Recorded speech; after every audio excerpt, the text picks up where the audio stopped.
Recording in progress.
Hello and welcome, everyone. My name is Renee Garrett, and I'm your Speech Therapy PD podcast host for Brainstorms Functional Neuro Rehab for SLPs.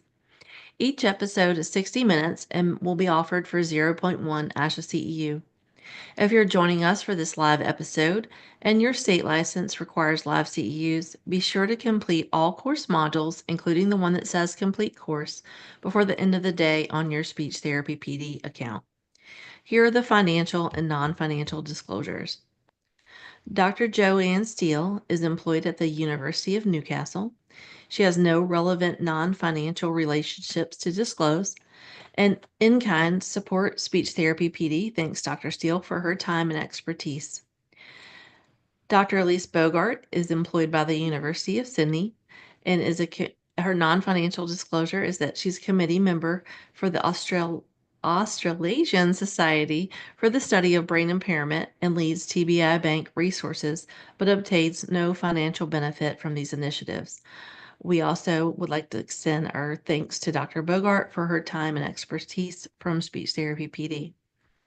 My financial disclosure is that I'm the owner and founder of BrainBridge Connect, and as the host of Brainstorms, Functional Neuro Rehab for SLPs, and other webinars on Speech Therapy PD, I do receive financial compensation.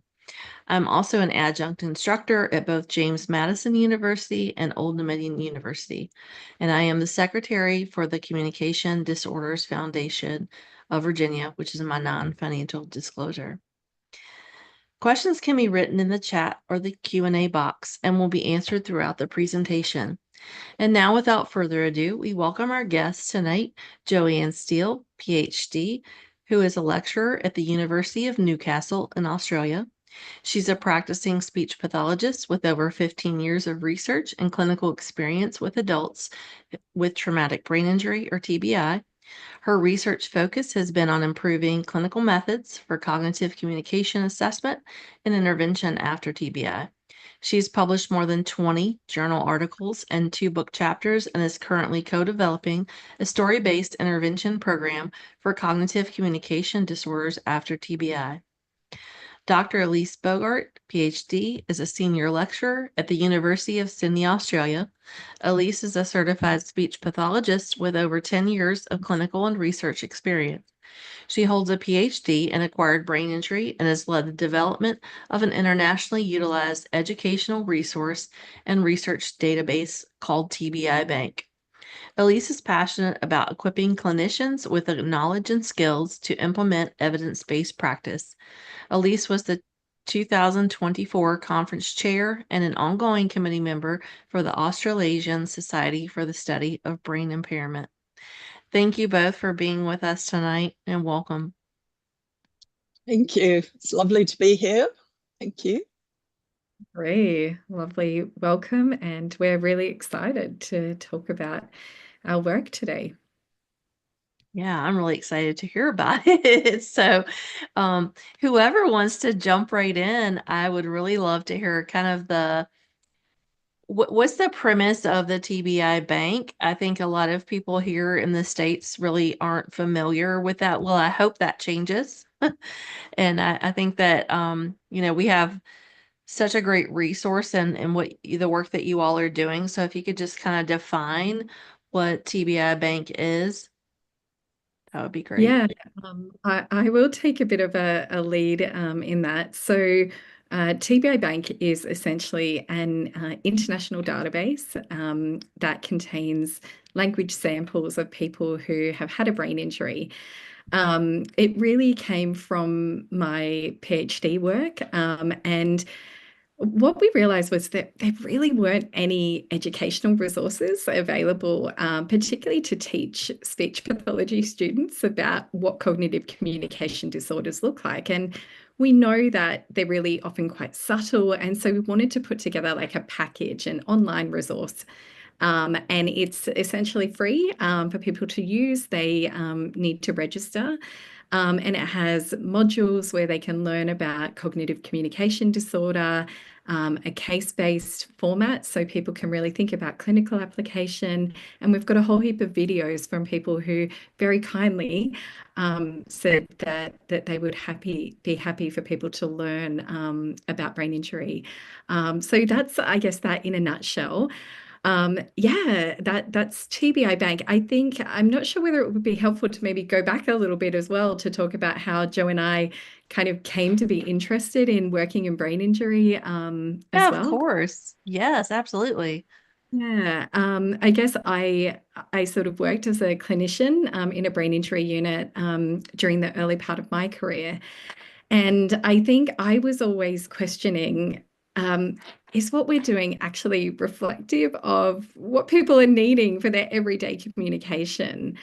I really had a lot of questions about, are people actually going to stop recovering after 6 months? Like, is that where recovery ends? And I really wanted to know, how do we assess and capture cognitive communication difficulties? And there just really wasn't a lot of resources available to do that. And Joe and I think had this, similar experience of like not feeling like we had the resources available. And so, yeah, maybe I might flick over to you, Joe, to talk a little bit about your clinical experience and then maybe how we. Sure. Yeah. So as Elise said, around the same time as Elise was working clinically with people with TBI, I was doing the same thing. And I think we both started our PhD around the same time in different areas of Australia. So it was around 2010. I was working in inpatient rehab, having a lot of the same kinds of feelings that Elise was having about my assessment practice.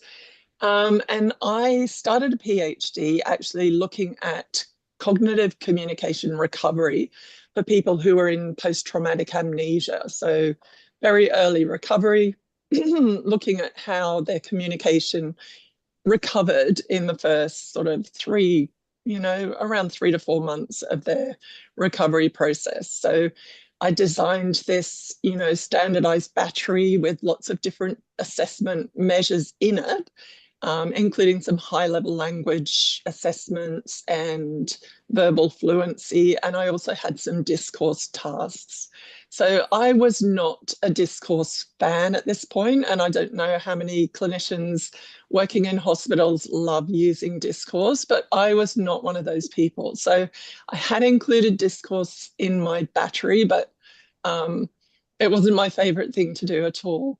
But by the end of my PhD, I actually realized that discourse measures were actually the best way to look at how communication was recovering for these people during the early stage of their recovery. So I kind of describe it as being dragged kicking and screaming to discourse. But I did come to see that it was really the most useful way of looking at communication for people with TBI. So I guess that was the point where Elise and I came together and started looking at how we could improve how clinicians use discourse clinically, because I feel like when I was at university, I didn't have a good experience of using discourse analysis. I don't know what it's like in the States, but during my undergrad, we really just did micro-linguistic measures. So it felt quite unpleasant to me. We had to do these transcriptions where we looked at, pause length and things like that. And transcribe it, which was very arduous, I guess, and not particularly practical to do in a hospital setting. So what I discovered throughout my PhD was that there were loads of other things you can actually do with discourse. One of them being not transcribe it, although I do recommend transcribing a sample. But lots of assessment and analysis methods you can use that are not particularly arduous, that don't take any longer to do in a clinical setting than, your other types of assessments that are not discourse based. So that's kind of how we both came to the space that we're in currently. A little bit of background.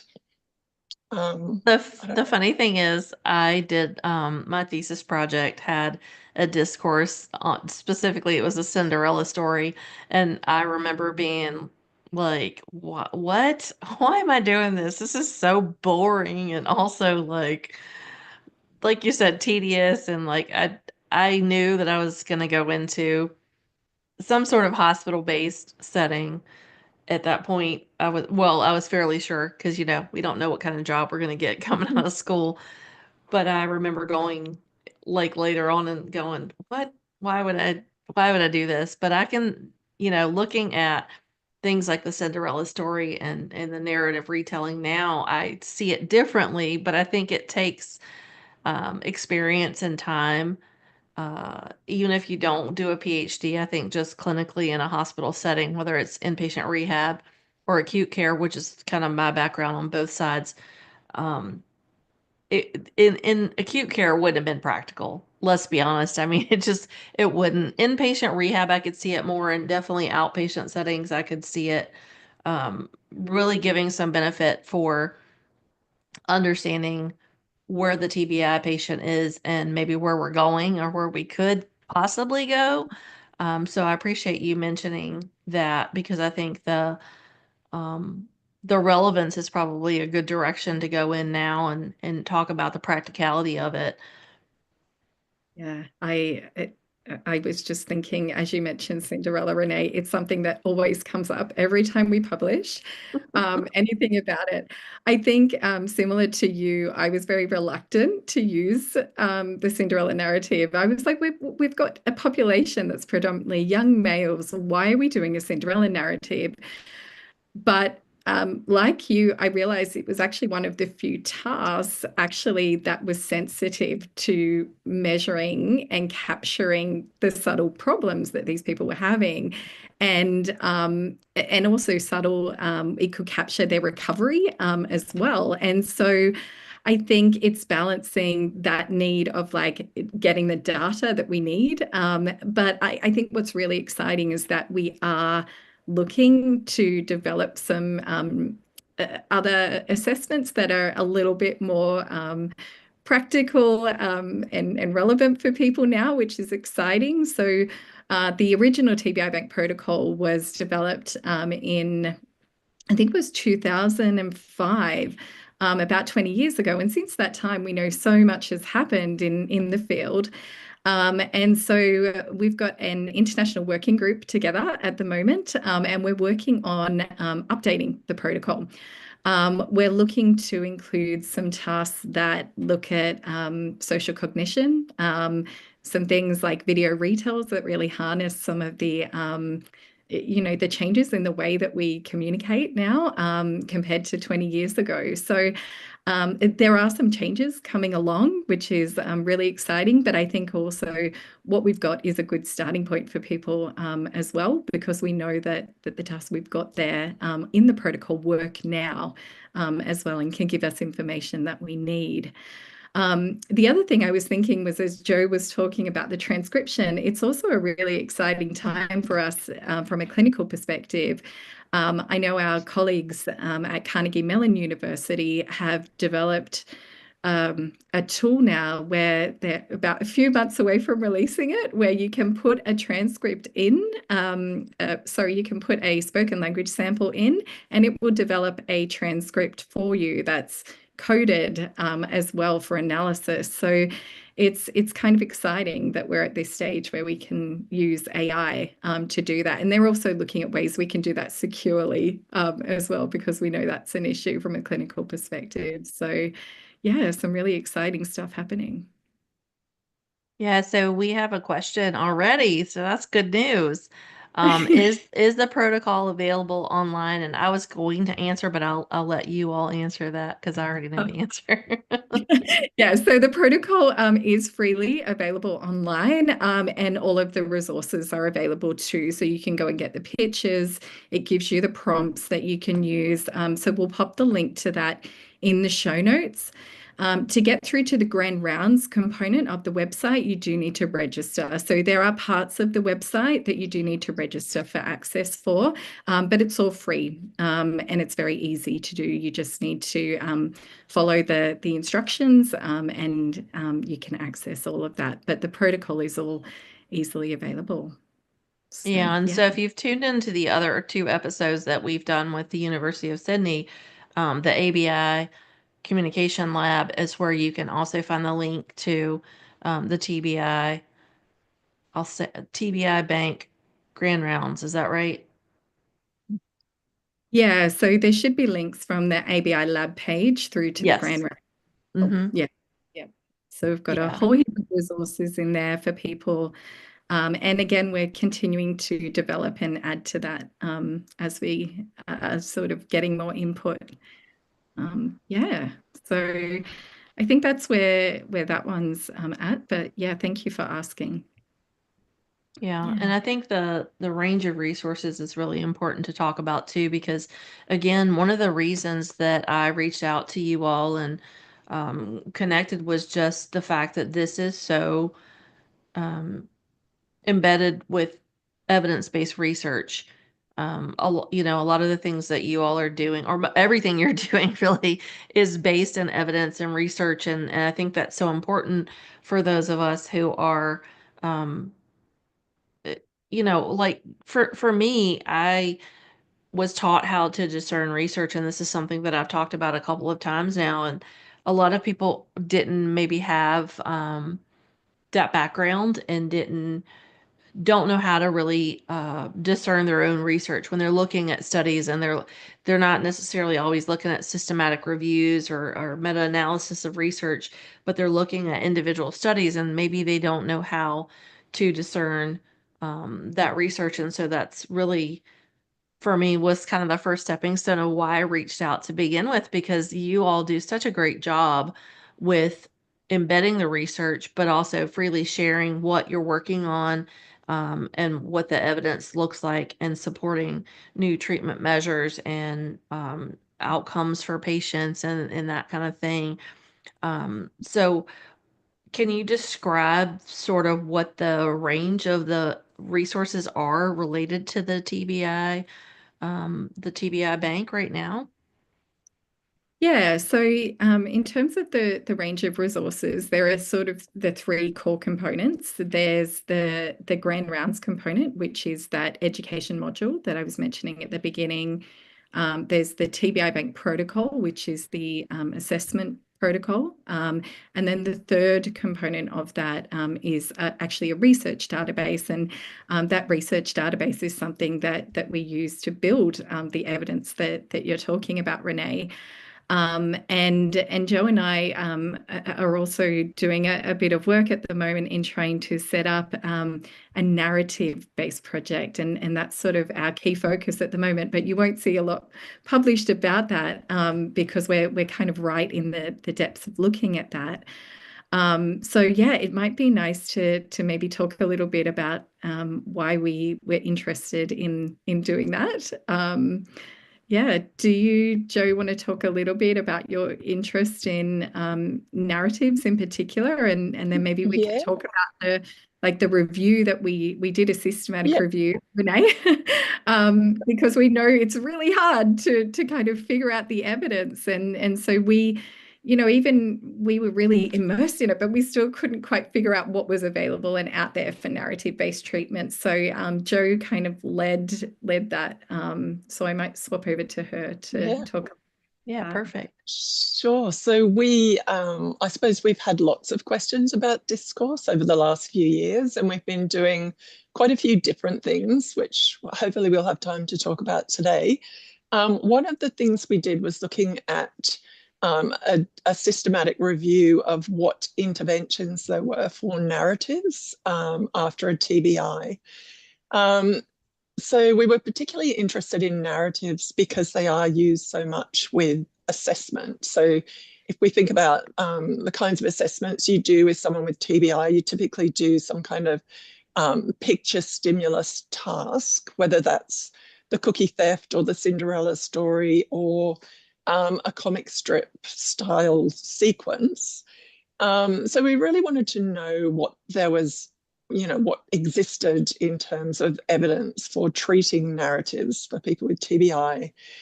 So what we did find that we did a big systematic review. I can't remember how many studies we started with, but we ended up with 6 studies in total that reported on treating narratives. And of those 6 studies, there were only really some gains in some areas for some participants. So it wasn't wildly effective for everyone doing treatments for narratives. But what we did source from those studies was really seeing that there were some key elements that were found to be particularly effective. So those key elements for treating narratives would be metacognitive and metalinguistic components. So metacognitive is getting the person with TBI to reflect on their own performance and predict, what they could do to improve their own performance. And metalinguistic really relates to going into a lot of detail, or a certain amount of detail, on what makes a good story. So what are the components of a good story, really explicitly, and then using scaffolding or supports that are gradually withdrawn throughout the therapy process. So we also found that there was potential for communication partner training with that, and telehealth applications. So I guess take-home message really was that there's lots that could be done in this space that hasn't necessarily been reported on so far. So I guess we were quite shocked that there were so few studies out there. A lot of the evidence for intervention for cognitive communication after TBI tends to be communication partner training rather than working on the communication of the person with TBI. So I guess that stimulated us to really think about what we could be offering, what we could help develop as part of our kind of research evidence base in this space. I think so we are, sorry, you go. We definitely wanted the treatment stuff there. Like, there's so much about assessment, but it's just such a little amount of evidence available for treatment. So yeah, and I think the other thing for me with the narrative stuff was that I could see how important it was for the person's identity, and how they, storytelling has so much potential to support that recovery process, which is something I was really interested in. And then working with quite a few people, they told me that working through and practicing their story and telling their story of their brain injury was therapeutic in and of itself. And so that was really why I got interested in narratives, because I'm like, these are so powerful. Why aren't we treating and using this as a treatment format?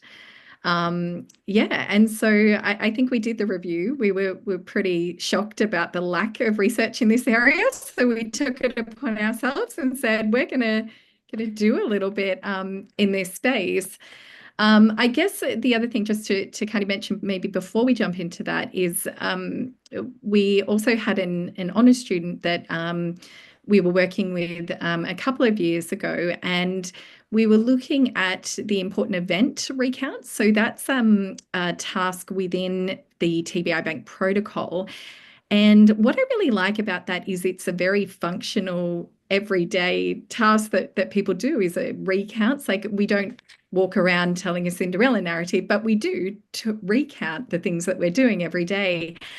So we've published that paper of hers and shown how we can look more at that macro structural level and a way of coding and looking at how does the person organize, and do they have all the components of a recount in there as well. So that's a really nice functional task. One of the things we really found was that people with a brain injury often didn't do well with that initial setup of the recount. So saying the who, what, where, when component. And also they didn't often provide an evaluation of the recount, which we found was something that was really missing in their recounts. So we kind of identified some potential targets there for people. So that was sort of a nice little project that we did with a very functional task that I think is relevant and kind of builds into what we're doing.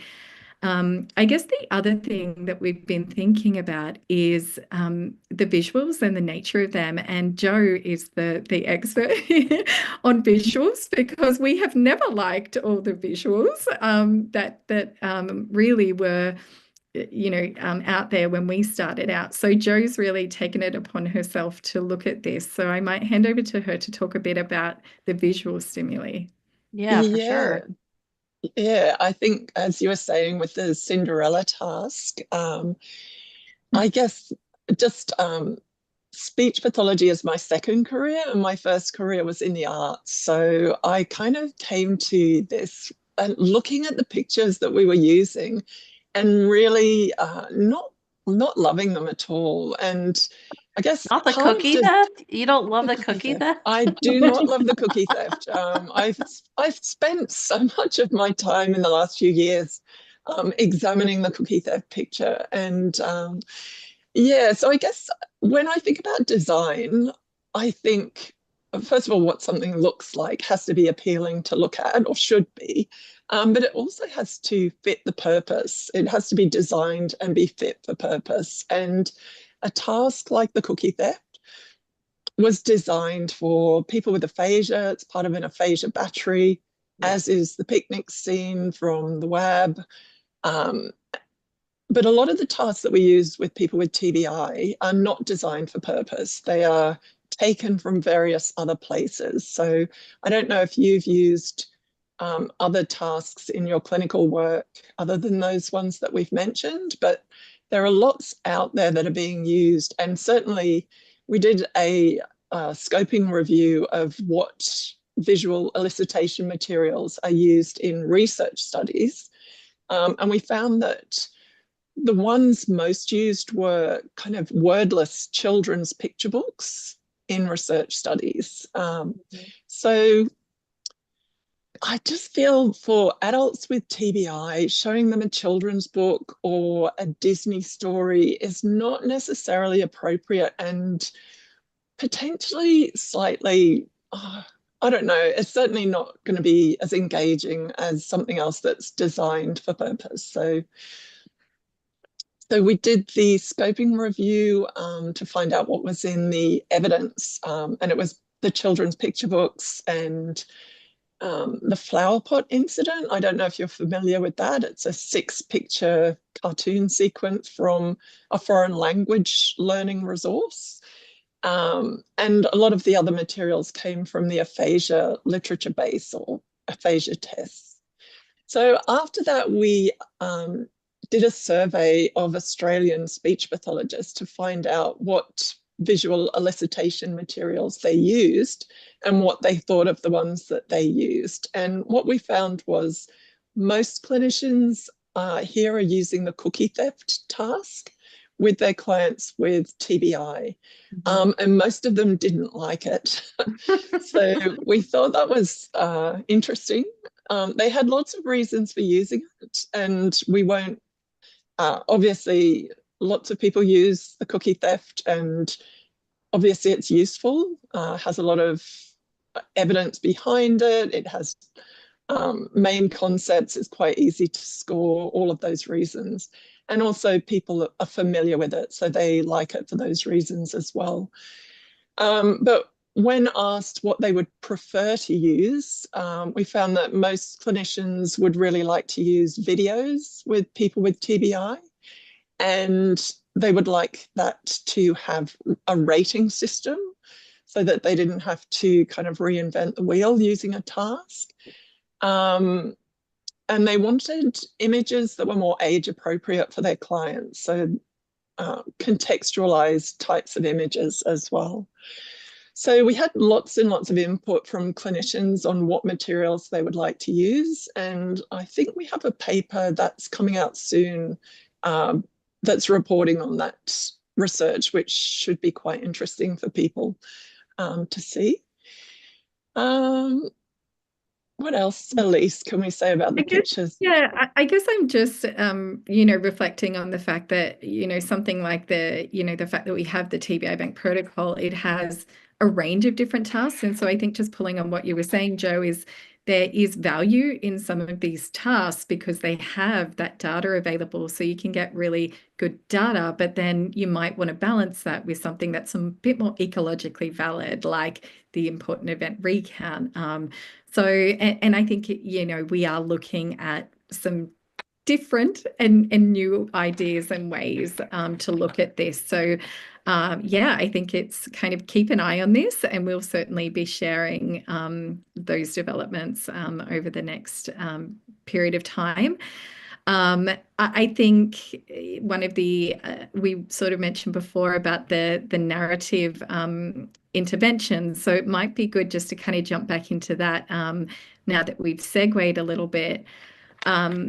Where we were really interested in developing a narrative-based treatment, but we particularly felt like there was this gap in the inpatient setting. Like I remember as a speech pathologist, I was like, okay, there's all this communication partner training, which is fabulous, but the family members are at work all day. What am I doing with this person in front of me? And they're saying they're bored. And so I felt like I just didn't have anything to work on in inpatient rehab with people. So I was particularly interested in developing something that would work in that setting. But we also know that it's really hard to work in those settings as well. So we thought, well, we don't want to come up with a beautiful treatment manual and say, here, implement this treatment, narrative treatment. We wanted to do that collaboratively with people. So we got a group of people with lived experience of brain injury. We've got a group of clinicians. And we've also got a group of researchers who are helping us to develop this narrative-based treatment. What we have done so far are a few rounds of focus groups with each of those different groups. And I think it's so much better than what we could have developed on our own. And working with the clinicians and the people, I think it's got a much better chance of implementation, because I think that's a lot of the issue with research, is that we come up with these fabulous ideas, but we haven't thought about, is that actually going to work in practice? And so some of the key things that are really coming out, and which we suspected from our clinical background as well, is that clinicians really need much more flexible resources. So just having a manual and saying, here, run through these 12 modules is not going to work for everyone. So we're trying to develop a more flexible treatment program here. So building that flexibility into the program, building the flexibility to work on a range of different targets. So we know people with brain injury can have such a range of difficulties. Some people have the word finding problems. Some people, it's a lot of it is the awareness and insight issue. But how do we account for that variability? So it's very tricky, but I feel like we're coming up with something that is really going to work. So at the moment, what we've got is like a drafted and accessible patient resource booklet that we've started to develop for the program. We've got like a prototype clinician manual that has inbuilt flexibility within it. And we've also made sure that we've mapped out the theoretical foundations for the program as well. So we do want to make sure that we're building in a strong theoretical foundation, making sure we've got behavioral theory, for example, embedded in it, so that it's also got that strength.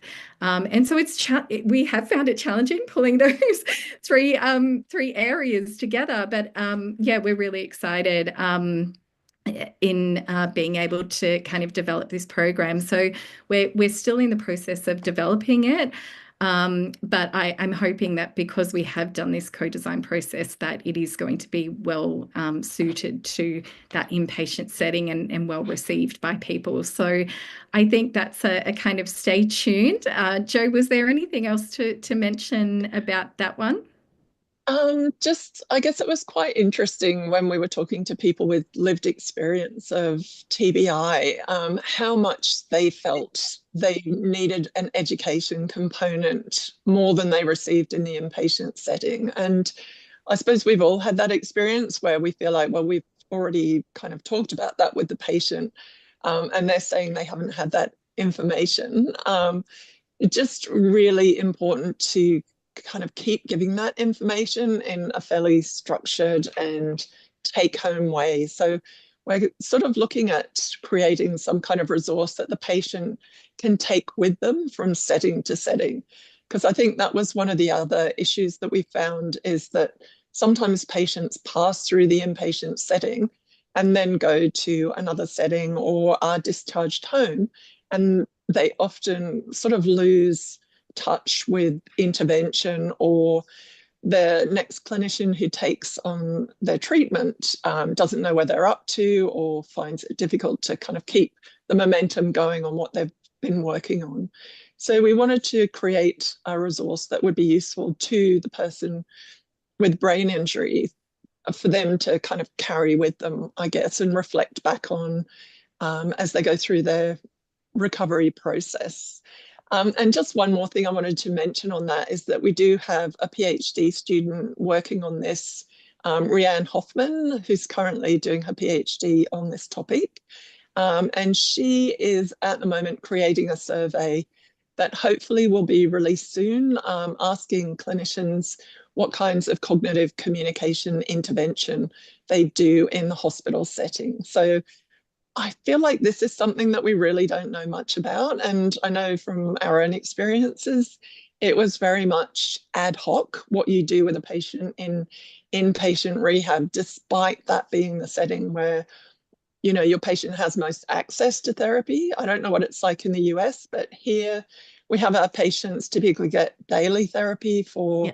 you know, even in some cases, access to up to 2 hours a day in some situations. And certainly patients with aphasia get a lot of inpatient rehab. So we really wanted to find out specifically what happens in hospital settings for patients with TBI. Because as we found, there's doesn't seem to be a lot of research evidence out there for clinicians to access to find out what to do in that setting. Well, I think the funny thing for me is listening to you talk about, and I know this too, the communication partner training research is so strong, but I feel like in the US, we don't always do a lot of that, because I get a lot of feedback now when I'm teaching courses, and it's like, can you talk about communication partner training? Can you talk about support for caregivers? Because that's something that I took on because I was a caregiver before I was a clinician. And so it's important to me to continue on with knowing what I didn't get as a family member and caregiver, and, you know, kind of feeling like other people had to have had the same experience. But a lot of times, what we're seeing here is that sometimes patients in the acute care setting moving into inpatient rehab have never heard the word aphasia, have never heard the word cognitive communication or dysarthria, or whatever the speech diagnosis is. They've never heard that word, or maybe they heard it and it was so early on in their acute phase of their illness that they don't recall. They never got visual supports, they never got educational written supports or follow up with that.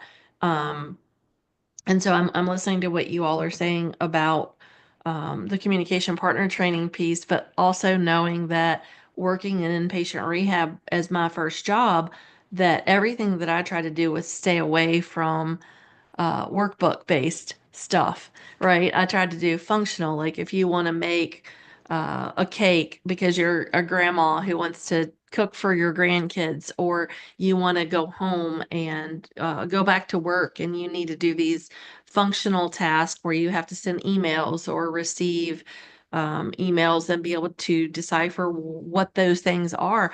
But a lot of clinicians at that point, because again, I'm like you, this was like 2010, 2011, 2012, they weren't doing that. They weren't used to doing that, and they weren't um, maybe they were kind of in that status quo of doing the same thing they'd always done, and didn't really look at that. And so now fast forward 15 years and we're looking at shared decision making and having the patients involved in their own goal setting, and looking at the functional treatment that we could be doing, that and I'm saying all that to say, circling back to narratives, I can see how all of that interplays, because the narrative is when we're talking about people as families, or people in relationships, or people in friendships or work settings, where they're having these conversations about not only their day-to-day of what happened to them personally, but like their day-to-day from a work standpoint,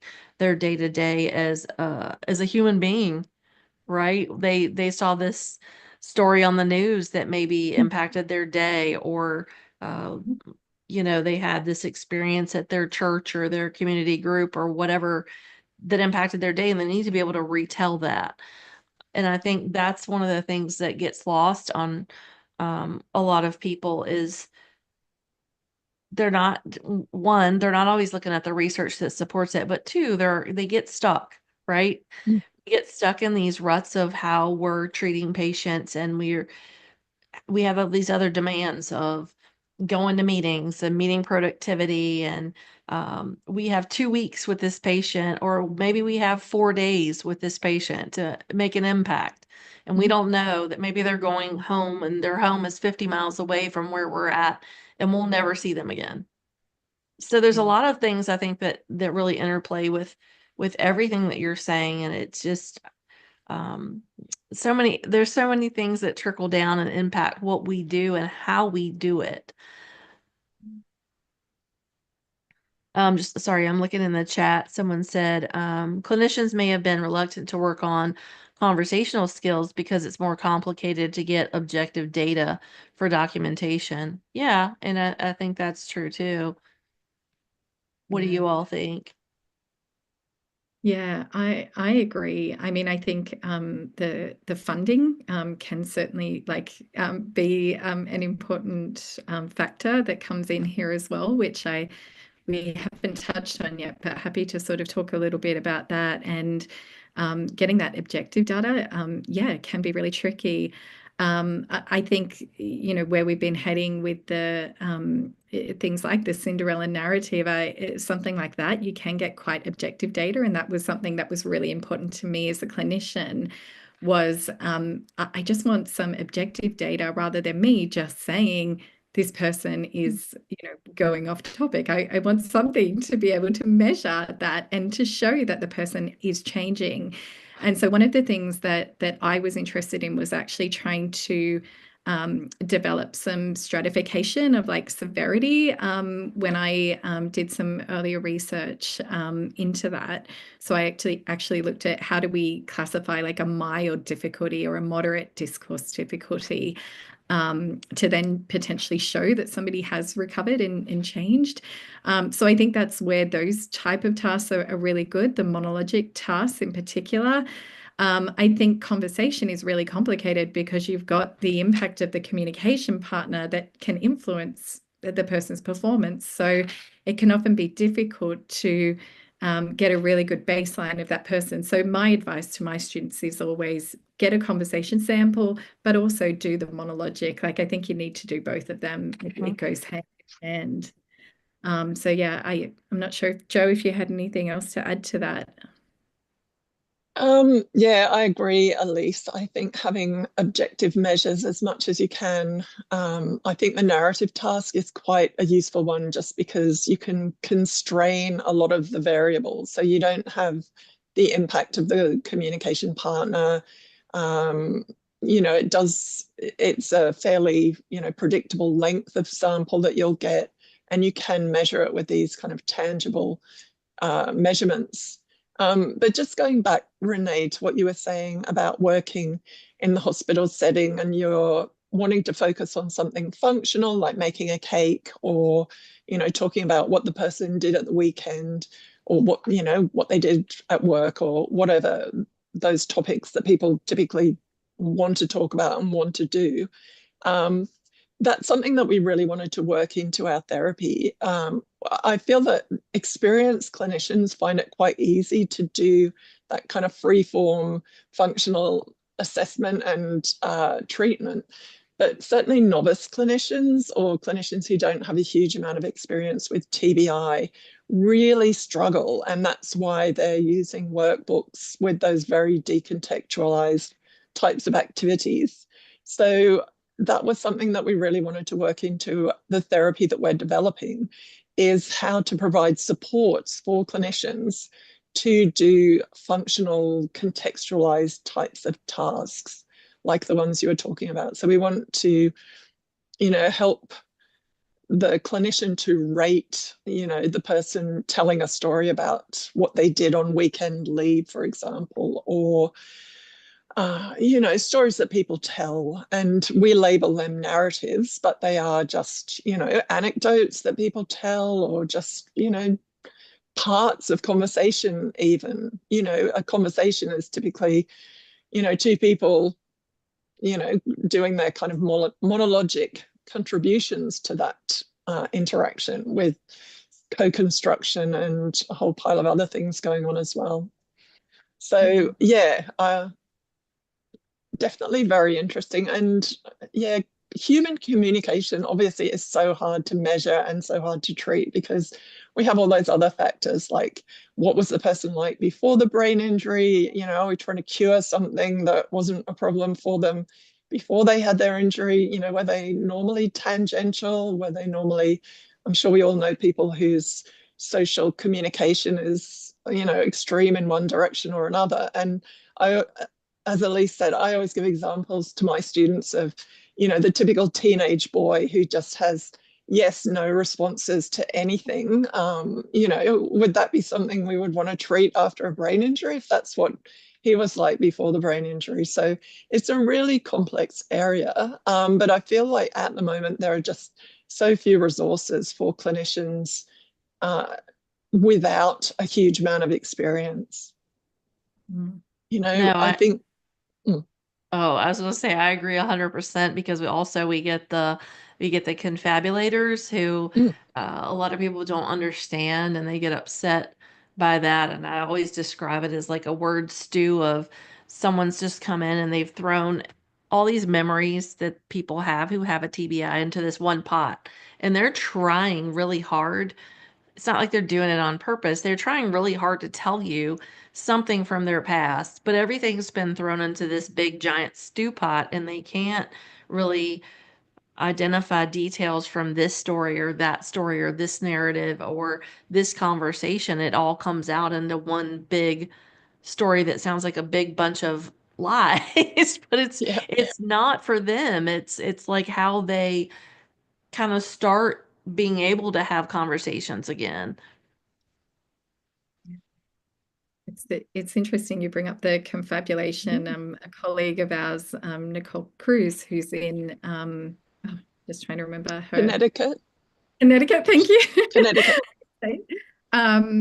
She, I guess started this conversation with us about, confabulation. And so, it's something that we are looking into at the moment, because again, it's an area that really has very little research in terms of what is it and what do we do about it. But I think, the form of it is that narrative, and these people have that really instilled belief that what they're saying is true.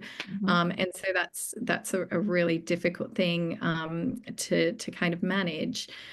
The other thing that you mentioned it just a bit before was just about aphasia, and I just wanted to quickly mention a little bit about aphasia in the context of TBI, because this is a population within, we often think about aphasia and cognitive communication disorder as two very distinct things. But my experience is that we actually have a group of people who have the cognitive communication disorder and unfortunately also have the aphasia. And I'm just thinking of, an example of a patient I worked with who had a snowboarding accident, hit his head, and, had that aphasia, which was really prominent. But what I found was that actually, the stroke kind of stuff is very much based on a completely different population. So working with aphasia in the TBI population, you also need to think about all those other cognitive communication difficulties on top of your aphasia treatment. And so that's a population that I'm quite interested in. I've done some research and we found about 16% of people in our cohort had the aphasia. But even how do we distinguish that was quite an interesting question. How do you distinguish the frank aphasia versus word finding just from general cognitive impairment as well. So that's been a question I've been trying to unravel a little bit. And really some of the features of the francophasia that we saw were the presence of like phonemic paraphasia, perseveration, which we didn't see quite as much in the cog communication sample. But also their semantic paraphasias weren't quite, they were quite different in terms of the nature. So they were quite close rather than distant. Sorry, they had quite distant semantic paraphasias in our aphasia sample. So there are distinct characteristics that we can see, and actually discourse has been a way to help us to really unpack that.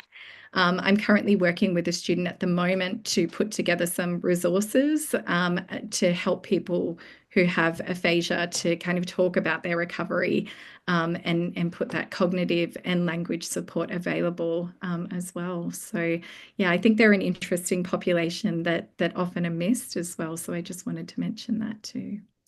Yeah, no, and I think when we're looking at things like the COGCOM population, we tend to look at things like attention and memory and executive function. But when we're looking at the brain holistically and how all that interplays, and I'm saying this because it's what I just finished teaching a language disorders in adults graduate class here. We were wrapping up today and trying to get the students to understand that all of this you can't look at just because this person had a TBI in the right temporal parietal lobe. They may have other things that are impacted because the brain interplays and is interconnected. And so you may see these components that impact language in a way that maybe you weren't expecting.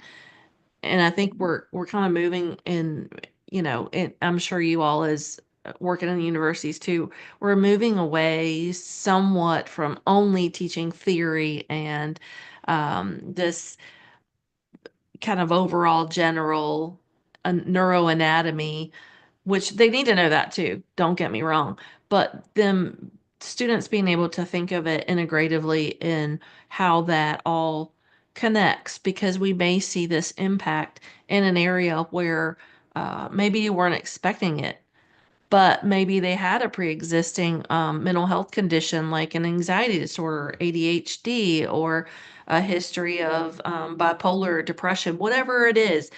We have to be looking at all those components, and I think that part um, is somewhat of a challenge for people who, like you mentioned, maybe aren't as seasoned, but also aren't as um, looking at the brain holistically or looking at the body holistically and just trying to separate this little piece from this little piece to this. And it is a challenge, I think, for a lot of people and a lot of clinicians to look at it because they're relying on their training, and maybe not always finding it easy to integrate research and all the other things that they're doing and integrate this newer research or these ways that we could have and should have probably been doing things all along.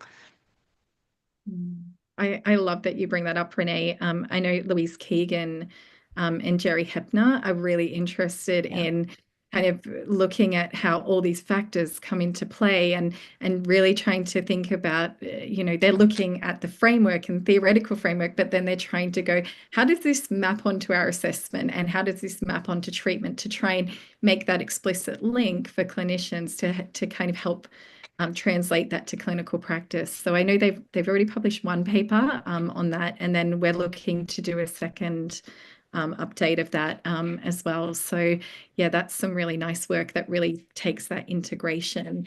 And just to kind of reiterate the TBI Bank Grand Rounds, we kind of are trying to take that approach of like the case-based approach. But yeah, it's tricky because I think you want to also help people see patterns in events, like what is this typical pattern we see? But then we still need to treat everyone as an individual person who has all these unique factors that come into play. So yeah, that's part of our clinical expertise, isn't it? Kind of, yeah, thinking about how we do that. I guess one other thing to mention was a little bit about something that changed my thinking quite a bit is when you were talking about how do we address real life communication, I was thinking about, how do we capture that? And I remember when we did a project called Communication for Safe Care, we followed the patient's journey through the healthcare service. That was really interesting for me to think about all the communication that happens along the patient's journey.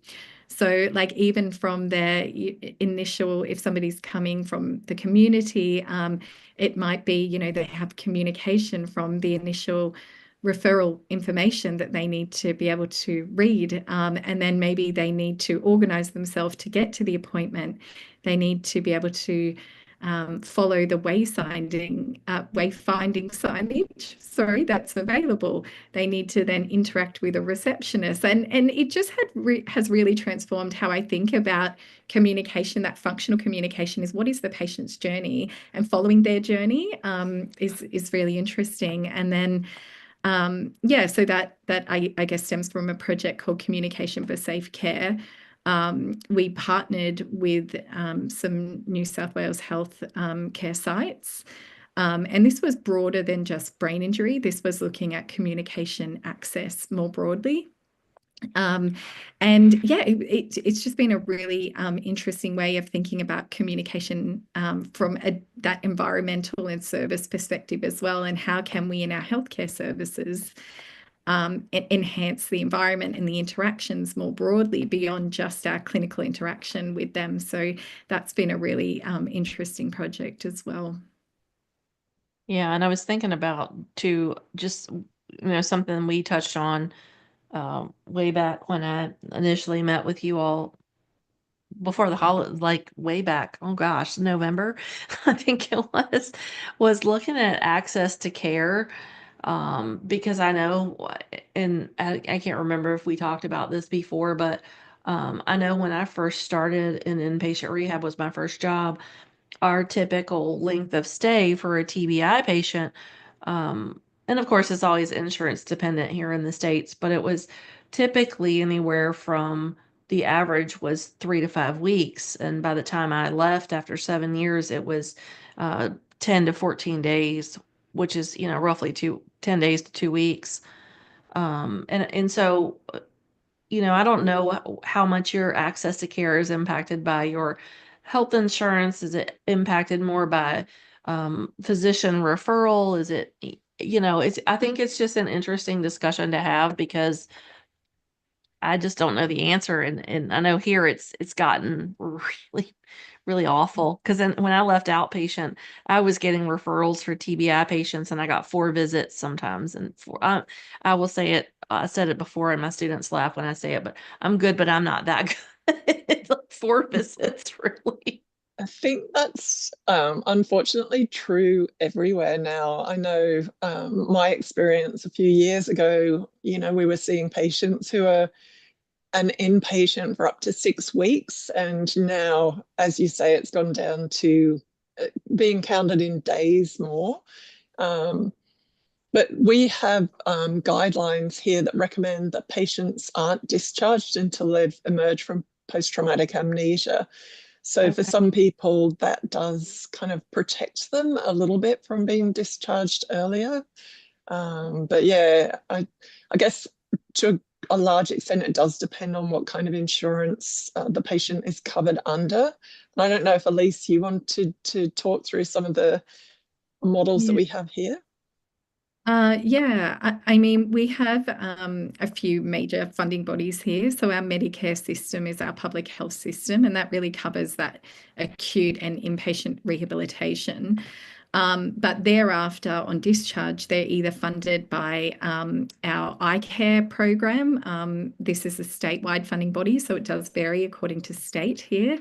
But essentially, that's covered by vehicle insurances. And so people have fairly good support provided by iCare. One of the main issues we've had is not clinicians having to more strongly advocate for patients. And so that's where they've called us in and they've said, we're really struggling to get the funding for our patients at the moment. And so some of the things that we've been doing with our local clinicians is putting together evidence briefs and education for those funding bodies, because they just, as they've had changeover in staff as well. So like they might have had people in there originally who had a really good understanding of the needs of this population. And over time, perhaps that's changed a bit. And so the advocacy is really important, but we know it takes a huge amount of time from clinicians as well. So we're trying to figure out how we can help and support, advocate at that system level too. The other major system we have for non-vehicle related injuries is our National Disability Insurance Scheme. And so this was really a big game changer. So it came in, would be about 5 years ago now, Jo, is that right? Yeah. And so it basically now provides that support for people, but it is getting harder and harder again to advocate that people have those needs. So unless they have very severe physical injury, which we know the cognitive stuff is so much harder, it's that invisible disability. It can be really hard to advocate for. So I think we try to get creative about how we advocate, and often we talk about safety for people. So we often say, if a person can't read their medication label, that's a big safety issue. So really trying to tie it back to, really functional implications from a safety perspective, we find really speaks to people. So yeah, I think that's something that we try to do. Yeah, I think that's probably the key. Yeah. I mean, we are very lucky here in Australia that we do have, a nationwide safety net. I do think people slip through the gaps sometimes. For example, our insurance for people who have an accident on the road, often those people get much better services than people who potentially have had an accident on the driveway before they pull out onto a public road. So I remember having long conversations about, how many meters from a public road the person was when the injury happened. And that would be worth tens of millions of dollars of ongoing care. I guess now a lot of those people are picked up by the National Disability Insurance Scheme, but we still again see, for people who are not of working age, they may not get the services that people who are of working age do. So it's complex, as I'm sure it is everywhere, but we are relatively very lucky here in Australia, having a bit of a safety net, I guess. Wow. Well, that's incredible. But and just in wrapping up, we don't have any other questions, and I just really appreciate you both, Dr. Bogart and Dr. Steel, Joe and Elise, for coming on and agreeing to share your information and knowledge. And I'm so excited about the research you're doing and excited to see these next couple of papers that are coming out. And we will post some show notes so that you have,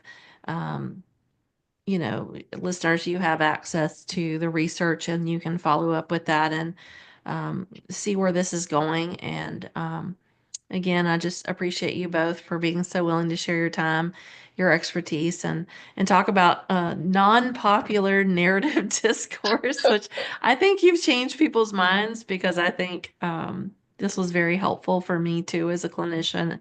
And I just really appreciate you both being on here. Thanks for having us here. Thank you so much. Great. And yeah, we're always happy for people to reach out if they need help too. Yeah, for sure. Just as a reminder, if you've joined us for the live episode and your state license requires live CEUs, be sure to complete all course modules, including the one that